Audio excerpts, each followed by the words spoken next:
سلام، كي راكم دايرين؟ ان شاء الله تكونوا بخير وبصحه جيده، ويلقاكم الفيديو بأتم الصحه والعافيه ان شاء الله يا ربي. الحكايه تاع اليوم جاتنا من ولايه سيدي بلعباس. اخت زاهيه تقول لك زدت وكبرت في سيدي بلعباس، وبالضبط في سيدي الجلالي. كبرت في وسط عائله بسيطه، ابويا كان معلم وما قاعده في الدار. حناي في الدار ثلاثه، زوج شيرات، فاطمه وساميه، وخويا الكبير سموه يوسف. انا كنت الوسطانيه، طفولتي كانت عاديه وبسيطه. كنا مع العشيه نخرجوا نلعبوا، وفي الصباح نروحوا نقروا. انا حلمي ما كانش كيما كاع الاطفال ولا كاع الشيرات يكملوا الدراسه تاعهم ولا يقراوا ولا يخرجوا حاجه في المستقبل. انا كان حلمي نتزوج وندير دار وندير وليدات من صغري. هذا هو الحلم تاعي. هذه بالنسبه لامنيتي في هذه الحياه. وغادي نحكي لكم شويه على كيفاش كنت عايشه مع عائلتي. كنت دايما انا قريبه بزاف من خواتاتي. فاطمه اختي الكبيره كانت كيما موزوجه، دايما تنصحني وتقول لي زاهيه ما تعاوليش بزاف على الناس، لازم تعتمدي على روحك. وساميه كانت هي صغيره، كانت تغير مني شويه باسكو انا كنت هضاره ولحلاحه، الناس كاع كانت تبغيني. كيما قلت لكم ساميه كانت تغير مني شويه، بصح بيناتنا سر ما يعرفها حتى واحد. كنا نكتبوا لبعضنا في ورقات صغار وندسوهم تحت المخده. ويوسف خويا كان هو ممو العين تاع الدار، كان عندنا غير خو واحد وقاع يبغوه، أما وبويا مقلشينه، والحاجة اللي يطلبها حاضر ناظر. المهم روح يا نهار وروح يا نهار، وكبرت ووليت نقرا في الليسي. دخلت للثانوية وبدات حياتي تتبدل. في ذاك الوقت خويا يوسف كان يعرف واحد سموه رضا، كان يجي بزاف لدارنا. في الاول ما كنتش نعطيه اهميه، نشوفه غير صاحب خويا، وشاب كان هذا ويضحك بزاف، ودائما يعاون يوسف خويا في القرايه في المصروف. المهم كان السند تاعه كيما نقولوا. بصح مع الوقت وليت نحس باللي عينيه دائما يلاحقوني، حتى كي نكون نغسل في الحوش ولا نعاون في ما كنت نستحشم ونهبط عيني. بصح قلبي كان يدق بطريقه ما عمرها ما صرات لي. رضا كان مختلف على الشباب الاخرين اللي يعرفهم خويا، ما يهضرش بزاف، بصح عنده واحد الهيبه وواحد الضحكه تقتل كيما نقولوا احنا في الغرب. المهم الايامات بداو يفوتوا، وهو كل خطره يدخل لدارنا، سوا يفطر مع خويا يوسف ولا يتعشى معاه. كيما قلت لكم كان قريب بزاف، وانا كنت نقرا اي فرصه تصح لي نقيس له كاش هضره، ولا راكم عارفين. المهم كنت باغيه باي طريقه نجبده لعندي. واحد النهار جا عندنا رضا للدار كيما نداري. دخلت لهم الصني تاع القهوه، خويا يوسف خرج قال له هات قهوه دوك نجي. انا هنا قلت هذه هي فرصتي. حطيت داك الصني وسربيت له الكاس تاع القهوه، وقلت له رضا الناس اللي ساكتين بزاف دائما عندهم قصص يخوفوا. نخلع اول مره نهضر معاه بهذه الطريقه. ضحك ضحكه متوتره وقال لي واه، بصح ماشي كل واحد لازم يعرف هذه القصه. انا هنا بديت نحس بلمسات الوتر الحساس، ومن هذاك النهار وليت كل خطره نحل معاه موضوع صغير ونخليه كل خطره يحكي لي شويه بلا ما يحس. الشير بدا يدير فيا كونفيونس، وبدا يجي بزاف لدارنا ويلقى السبه باش يهضر معايا. انا كنت نتصرف عادي كي شغل ما يعني ليش، بصح بيني وبين نفسي كنت نقول رضا راك داخل في الخط المرسوم وانا اللي غادي نرسمك. قعدنا 3 سنين على هاد الحاله. العام الاول اللي دخلت فيه للجامعه رضا جا خطبني خطبه رسميه، جاب والديه، وما أمنش عقلي في هذا اللحظة. رضا خرج معايا راجل. عائلتي فرحوا بزاف واكيد وافقوا بلا تردد. خويا بدا يضحك ويقول لي ما كنتش نتصور صاحبي واللي راجل اختي. انا كنت غير ساكته ونسمع الضحك والكلام، بصح عيني معلقه غير بريضه. كان يتفادى هكا باش يشوف فيا مباشره، بصح كل ما تطيح النظره في بعضنا نحس بنار صغيره تشعل. من ذاك اليوم كل مره نعيشها كانت تخليني نغوص اكثر في لغز رضا.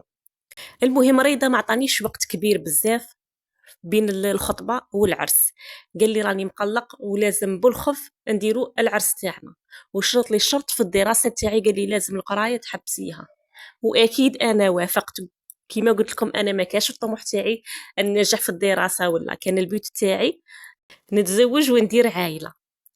اخيرا جا العرس، فوقتنا عرس شباب بزاف، درنا عرسنا في لاصال الهيلوله. ما نقول لكمش هذاك العرس كيفات دار لي كورتاج مطرطق سيمانه، هما العائله تاعي وجواريني يهضروا على هذاك العرس وعلى هذاك الكورتيج. كملنا العرس ورحنا لدارنا الجديده. كانت اول لحظه نكون معاه وحدي غير راسي وراسه. جمع حدايا وقال لي زاهيه كاين حاجه لازم تعرفيها قبل ما نكملوا هذا الطريق. انا هنا قلبي طاح. قلت اللحظه اللي كنت خايفه منها جات. سقسيته قلت له رضا شكاين. هو تنهد وجعل واحد الشمعة صغيرة على الطابلة وقال لي الحياة اللي غادي نعيشوها أنا وانتي ما راحش تكون عادية.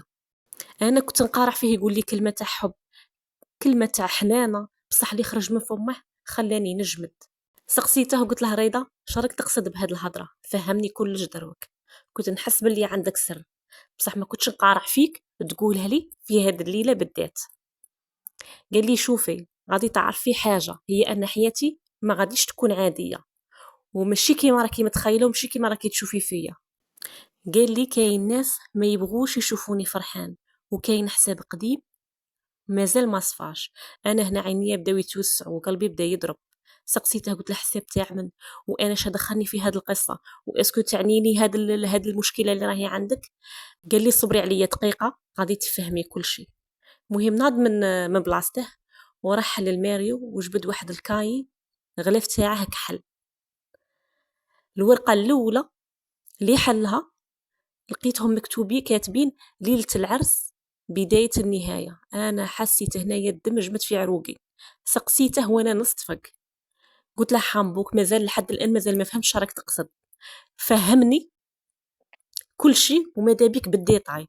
قال لي شوفي زواجنا كامل كان جزء من مخطط جماعة محتاجينك وانتي أغلى ورقة عندهم وانا كنت الوسيلة باش نجيبك ليهم. هنا دموعي طاحوا. قلت له سما كنت تلعب بيا.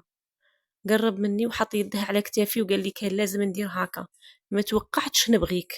انا دروك راني عالق ما بين قلبي اللي يبغيك وبين الجماعي اللي ما سلمتكش يقتلوني انا. زاد حل التيروار وجبد واحد الكابوس وحطه فوق الطابله. قال لي اليوم القرار راه عندي، يا اما نسلمك للجماعه ولا نهرب معاك ونواجهه مصير مجهول. انا هنا بقيت ساكته. هنا انا جاو بزاف اسئله في راسي. قلت له رضا علاش اختاريتوني انا؟ علاش انا هي الهدف بالذات؟ يا كنت صاحب خويا وتاكل في ملحنا وتدخل لدارنا وكنت كيما يوسف خويا في المعزه. قال لي شوفي غادي نحكي لك السر. بوك مشي كيما راكي تشوفي فيه دروك معلم ويطلع في اجيال. بوك بكري كان مع جماعه وكان الامين تاع اسرارهم وخون منهم ادله وثائق خطيره وبقاو يطاردوه بصح ما قادروش يلقاوه. ومن بعد كي عرفوا باللي عنده بنات كنت انت هي الوحيده الورقه اللي قدروا يضغطوا بيها عليه.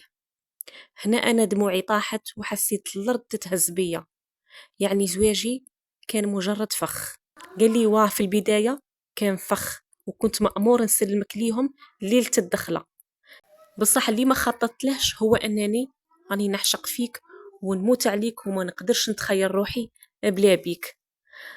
دروك يا اما نسلمك للجماعه وننقذ روحي ولا نخونهم ونهرب معاك ونعيش نفس المصير نتاع الاب تاعك. قال لي دروك القرار راه بين يديك، يا اما تخيري الاولى ولا تخيري الزوجه. هنا مخي حبس من التفكير.